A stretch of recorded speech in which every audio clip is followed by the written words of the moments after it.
Imagine this. You walk into your own home, your world, the one you've painstakingly built, and in an instant, you realize everything you believed, every single comforting truth, was a meticulously crafted, soul-crushing lie. That's precisely what happened to me, and it started with my son's eyes, wide with a silent warning. The air in my supposed mother-in-law's house that day was thick with a silence that screamed. My 7-year-old, Ethan, stood frozen in the doorway, his finger pressed to his lips, those innocent eyes speaking volumes I couldn't yet comprehend. When I leaned in, my heart already hammering against my ribs, I saw them. Sophia, my wife of 9 years, laughing, perfectly at ease in the living room with her mother, Brenda. Both held wine glasses, both looked vibrant, healthier than I'd seen either of them in months. And that's when the ground fell out from under me. Everything I'd believed for the past 7 agonizing weeks was a cruel, elaborate fabrication. Sophia had told me her mom, Brenda, had been diagnosed with stage 4 pancreatic cancer. A death sentence, really. The kind of diagnosis where you stop counting years and start counting days. And of course, I'd supported her, wholeheartedly. Because that's what you do for family. You rally. You sacrifice. For 7 weeks, I became a single parent, taking over every household responsibility. Dropping Ethan off, picking him up, homework, bedtime, it all fell on me. I paid all the bills for both our homes.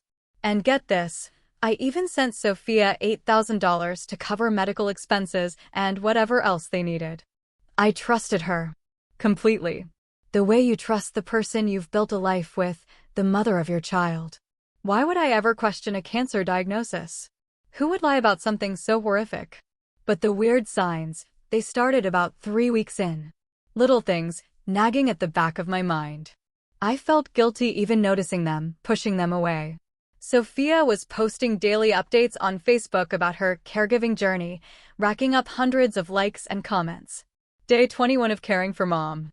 Some days are harder than others, but we keep fighting, she'd write, with photos beside hospital equipment or holding Brenda's hand. People poured out prayers, heart emojis, offers of food. I'd scroll through these posts late at night, after Ethan was asleep, feeling this chilling disconnect. Her online persona was a grieving daughter, but our brief phone calls, which grew rarer and rarer, felt off. She'd say she was exhausted, that Brenda had a rough day, treatments were taking a toll. But her voice never sounded exhausted. And when I asked specific questions about doctors or treatment plans, she'd get vague, change the subject. It was unsettling. Then there were the photos. I'm no tech expert, but I know phones and bed metadata, date, location. Some of her hospital photos? They were taken at restaurants, shopping centers. I tried to rationalize it. Asterisk, maybe she's just reposting old photos? Maybe the metadata's wrong. Asterisk, my brain desperately wanted to believe her. The first real crack in my denial, though, the thing that truly made me question everything, was her nails. Sounds stupid, right? But stick with me. About a month into her supposed caregiving, I video called her. She had this elaborate manicure, long acrylics, intricate designs, easily an $80 job. When I mentioned they looked nice, she got defensive. Claimed they were from before she moved in, she just hadn't had time to get them removed. I let it go. But 2 weeks later, driving by Brenda's house to drop off groceries, I saw her getting out of a car. Her nails were different. A completely new design. Fresh. Obvious. When I brought it up, she insisted I was mistaken, that I was remembering them wrong. She made me feel like I was paranoid, controlling, for even noticing. And the DoorDash charges. Oh, the DoorDash. I had access to our joint credit card statements. Daily orders. $147. $160. $120. Amounts that seemed wildly excessive for someone supposedly caring for a dying woman who couldn't eat much. When I asked, she said it was for both of them and for other visiting family. It sounded plausible enough. But it piled up, another small inconsistency I just couldn't ignore anymore. My surprise visit wasn't some grand plan to catch her. It was Friday afternoon, Ethan was out of school, and I genuinely wanted to do something nice, give them a break. 40 minutes later, We were at Brenda's house. The front door was slightly ajar. I heard voices inside. Ethan peered through the gap, then went utterly still, turning to me with a look I'd never seen before. He whispered, "Look, but be quiet." I bent down, my eye to the crack. And there they were. Sophia and Brenda, sitting on the couch. Dressed in expensive athleisure, like they'd just come from the gym. Wine glasses in hand, a fancy bottle of red on the coffee table. Laughing at something on a laptop. Brenda looked nothing like a woman in the final stages of pancreatic cancer. She had color in her cheeks, sat up straight, her movements fluid and energetic. Sophia looked relaxed, happy, a way she hadn't looked living with me. I stood there, maybe 30 seconds, my brain refusing to compute. Trying to reconcile this scene with 7 weeks of heartbreak and lies. And then I heard Brenda ask Sophia if they should post the hospital photo now or save it for tomorrow. Sophia chuckled, saying they needed to space them out so people didn't get suspicious. Then they started scrolling through photos on the laptop, discussing which ones looked more authentic, which angles made Brenda look sicker. I pulled Ethan back, my hands shaking so violently I could barely get the key in the ignition. The drive home was an out-of-body experience. Nothing felt real. That night, after I put Ethan to bed, I sat in the dark living room. I forced myself to systematically go through every single one of those weird signs, those inconsistencies I'd pushed away. And the picture that emerged was so much worse than anything I'd dared to imagine. I grabbed my laptop, went through Sophia's Facebook posts, screenshotting everything, checking metadata. The more I looked, the more glaringly obvious it became. She'd staged the entire thing. The next morning, I called a private investigator. You know, one of those sleazy services you Google in desperation. When I explained, there was a long pause. He told me he'd seen cases like this. They never ended well for the liar. If I'm wrong, I'll live with that, I whispered to myself that night, staring at his contact info. But if I'm right, everything is about to burn. 3 days later, he called. The tone of his voice told me everything before he'd said a word. He'd followed Sophia for 72 straight hours. Documented every move, every location, every interaction. What he'd found was beyond my worst nightmares. No hospital visits, no doctor appointments, no chemo sessions. Nothing that even hinted at a dying cancer patient. Instead, he'd watched Sophia attend yoga classes at an upscale studio, have 2-hour lunches with friends at expensive restaurants, ordering multiple bottles of wine. Shopping sprees at Nordstrom, Sephora, Williams-Sonoma. Spending money like she was on vacation, not caring for a terminally ill parent. Brenda was with her for most of these outings, perfectly healthy, energetic, laughing. And chatting, moving with an ease impossible for someone with stage 4 pancreatic cancer. The investigator had photos, videos, timestamped, geotagged. An irrefutable timeline that obliterated Sophia's entire narrative. He even had video of them at a wine bar on an afternoon when Sophia had texted me saying Brenda was having a particularly rough day and couldn't have visitors. In the video, they were toasting with champagne. But then he told me something that made my stomach drop in a way that even the fake cancer hadn't. Something that transformed this from a personal betrayal into an actual crime. He'd found a GoFundMe page, created by Sophia about 3 weeks into her supposed caregiving, titled, "Help Brenda Fight Stage 4 Cancer."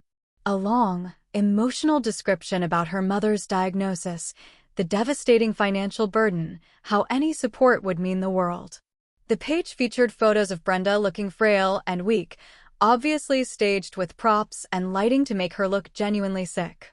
It had raised $22,680 from over 300 donors. I stared at my phone screen as he sent me the link, reading comment after comment. Friends, coworkers, distant relatives, complete strangers. All moved by a fabricated story, donating money they probably couldn't afford to spare. The investigator's voice hardened. This isn't just about a lying spouse anymore.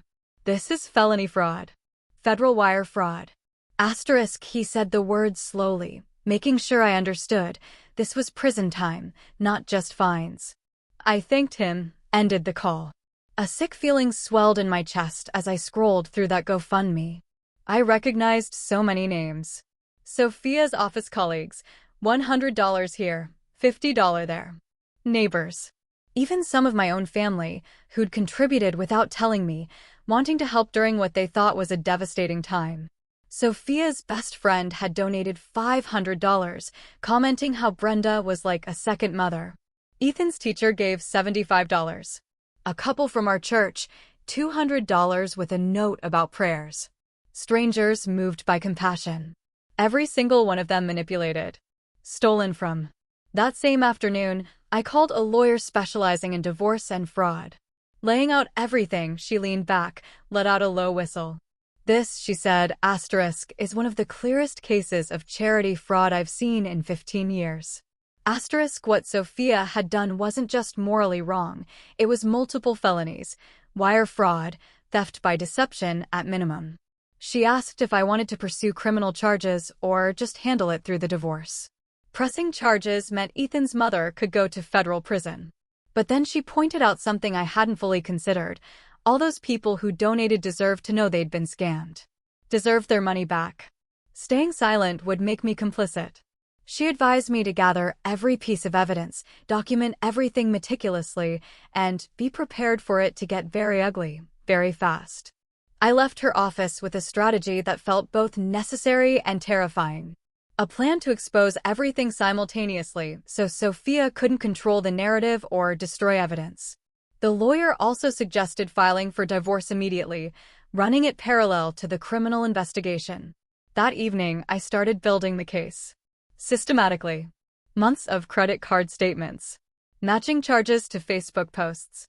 Dozens of instances where she claimed to be at the hospital, while her cards showed purchases at restaurants 30 miles away.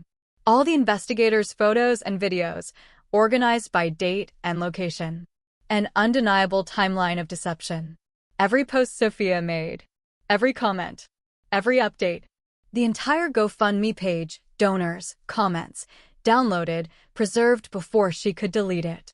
Then I did something that felt like crossing a line, but I knew it was crucial.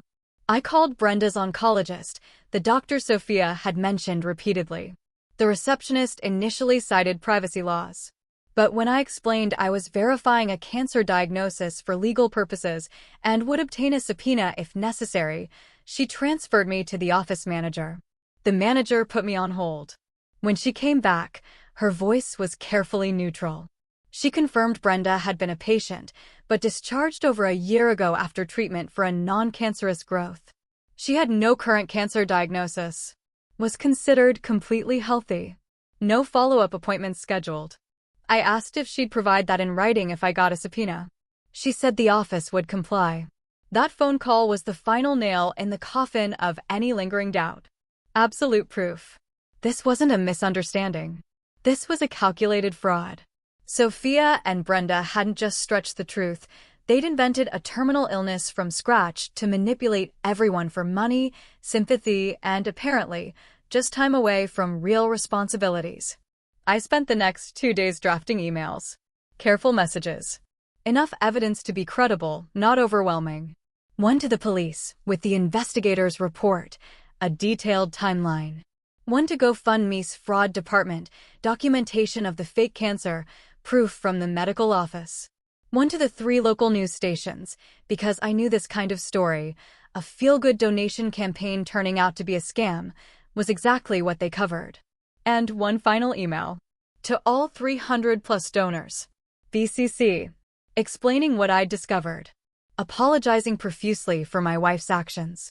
Assuring them I'd cooperate fully to get their money back. I sat there, staring at my computer screen.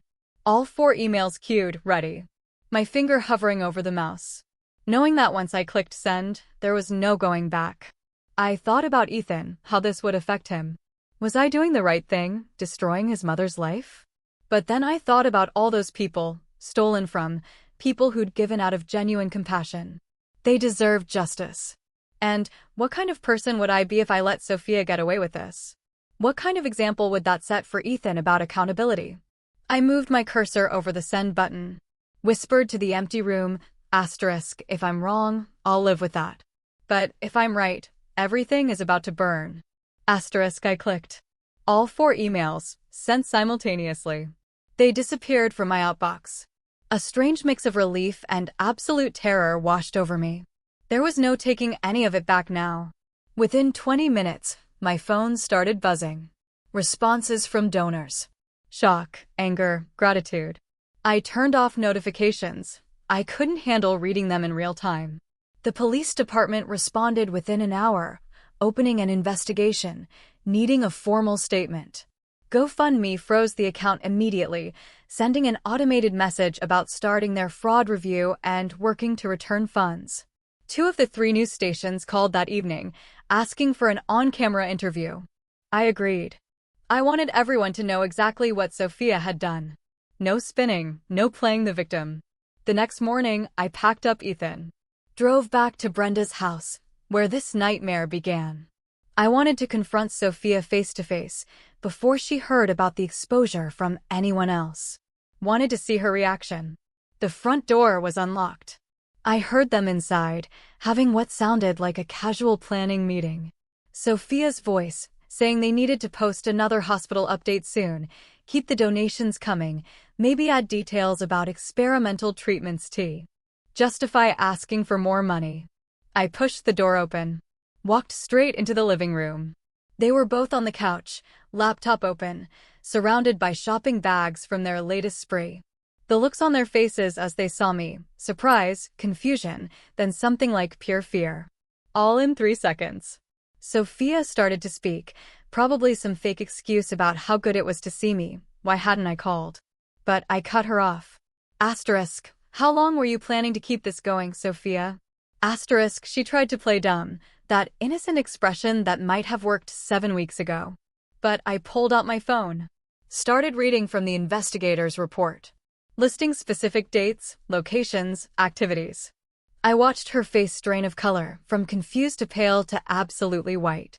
She realized I knew everything. Brenda tried to defend it, claiming they needed the money for other medical expenses, that the GoFundMe was a way to get help for various health issues. But I told her I'd spoken to her oncologist. I knew there was no cancer. Never any stage 4 diagnosis. Not any cancer whatsoever. They both went completely silent.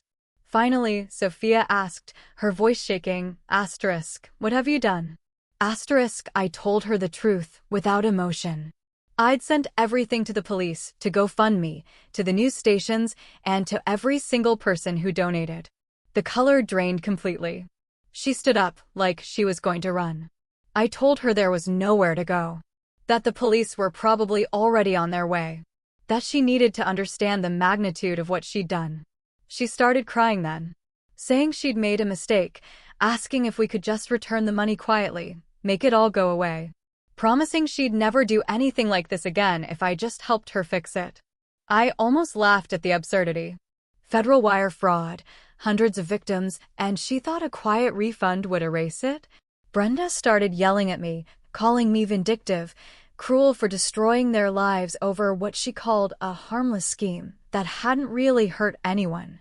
I pointed out that $22,000 stolen from hundreds of people who trusted them wasn't harmless. It was a serious felony, and they were both about to face the consequences. The police arrived about 15 minutes later. 2 officers, clearly briefed, they walked in knowing exactly why they were there. They separated Sophia and Brenda, taking statements in different rooms. I watched through the doorway as Sophia tried to explain herself, tried to sound like the victim, claiming she'd been under so much stress, hadn't been thinking clearly, never meant for things to go this far. The officers weren't impressed. After an hour of questioning, they told both women they'd be hearing from detectives soon about formal charges. That the investigation would move quickly. I took Ethan and left before the officers did. I didn't want him to see anymore. On the drive home, he asked, in this tiny voice, asterisk, why was Mommy crying? Asterisk, I told him, as gently as I could, that Mommy had made some very bad choices and was going to have to face consequences. That sometimes grown-ups do things that hurt other people, even when they're supposed to know better. But that didn't mean he'd done anything wrong. None of this was his fault. The local news ran the story that evening at 6 o'clock. leading with a headline about a local woman scamming hundreds of donors with a fake cancer diagnosis. They included Sophia's photo, screenshots of the GoFundMe, her Facebook posts. My phone exploded. Messages from people I hadn't heard from in years. Some supportive, some accusatory, asking how I couldn't have known if I was in on it too. The investigation moved fast. Detectives interviewed dozens of donors, subpoenaed records from GoFundMe, from the stores and restaurants. Within 3 weeks, they'd built a case: wire fraud, theft by deception, charity fraud charges for both Sophia and Brenda. The prosecutor told me it was one of the most clear-cut fraud cases she'd handled. Overwhelming evidence, numerous, sympathetic victims. Sophia was fired the day the news broke. Through mutual friends, I heard she became completely socially isolated. People who trusted her realized they'd been manipulated and wanted nothing to do with her. The trial took 4 months to get to court. I attended every day with my lawyer, watching as the prosecution laid out the timeline of the fraud in excruciating detail. Photos of Sophia at expensive restaurants on days she'd posted about sleepless nights in the hospital. Credit card statements showing thousands in luxury purchases funded by donated money. Testimony from Brenda's oncologist confirming no cancer diagnosis whatsoever. Statements from donors who'd given money they couldn't afford, based on a fabrication. Sophia's lawyer tried to argue it was just exaggeration, that she never intended to hurt anyone, just difficult times, poor decisions. The jury didn't buy it for a second. They found both Sophia and Brenda guilty on all counts after less than 3 hours of deliberation. The judge sentenced Sophia to 12 years in federal prison and Brenda to 8. Their calculated deception, their exploitation of people's compassion, warranted significant punishment. I sat in that courtroom, listening to the sentences, and felt nothing. No satisfaction. No vindication. Just empty exhaustion. And relief that it was finally over. My divorce was finalized about 6 months after the criminal trial. The process dragged on, complicated by her legal situation. But eventually, the judge granted me full custody of Ethan and divided what little assets we had left after legal fees and restitution payments. I immediately started taking Ethan to therapy, helping him process everything. His therapist helped him understand that his mother's choices weren't his fault, and it was okay to feel confused, angry, or sad. He asked me once, during a quiet moment, if I still loved his mom. I told him the truth, as carefully as I could. That I loved who I thought she was, not who she really turned out to be. And that sometimes, people aren't who we think they are. And that's not our failure. Sophia tried to call me from prison a few months into her sentence, probably wanting to apologize or ask for something. Maybe just hear a familiar voice. But I let it go to voicemail, then blocked the number. I had nothing left to say to her. For the first time in years, sitting in my living room, Ethan asleep upstairs in his own bed, no more lies to uncover, no more evidence to gather. I felt something I hadn't felt since this whole nightmare started. I felt peace. What do you think about this entire ordeal? If you were in my shoes, what would have been your breaking point? Let me know in the comments below. And if this story resonated with you, please hit that like button and subscribe for more real-life narratives.